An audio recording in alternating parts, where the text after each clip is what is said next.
Anarcho-syndicalism is a political and economic philosophy that combines anarchism and syndicalism.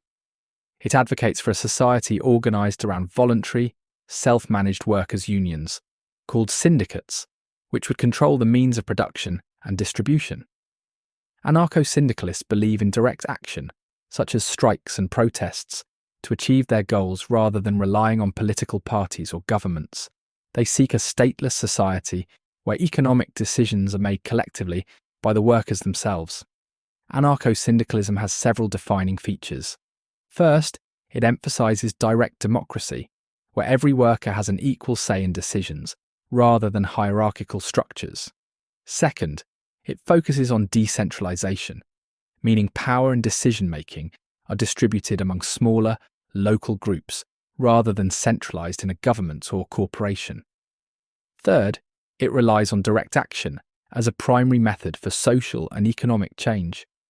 Finally, it opposes capitalism and aims to replace it with a system where resources and industries are collectively owned and managed by workers. Now let's look at some examples. Anarcho-syndicalist movements have been prominent in certain historical contexts.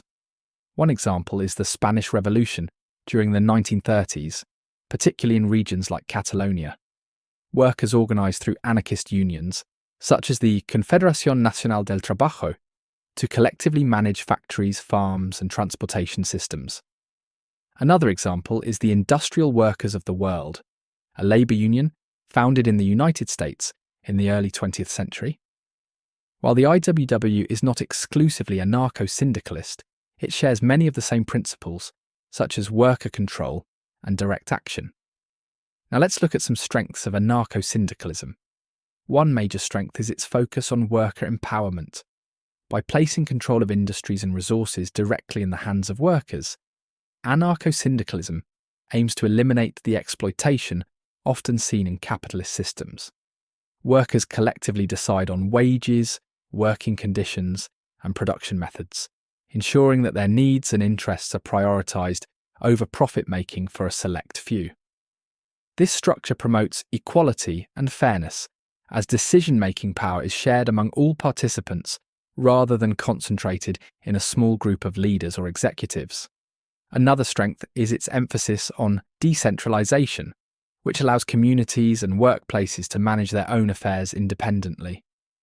This approach makes anarcho-syndicalism highly adaptable to local conditions, as decisions are made by those who are directly affected by them. For example, a factory in one region might operate differently from one in another, reflecting the specific needs and resources of each area. This flexibility contrasts with the rigid, top-down control often found in centralized governments or corporations. However, anarcho-syndicalism is not without its criticisms. One criticism is that its reliance on decentralized decision-making can lead to inefficiency. Without a central authority, coordinating large-scale projects or responses to emergencies may be difficult. Another criticism is that it assumes people will always act collectively and responsibly, which might not always be the case.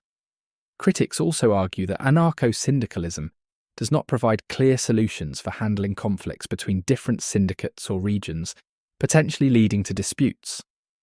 Finally, opponents question whether it can be effectively implemented in modern, complex economies that rely on global trade and technological systems.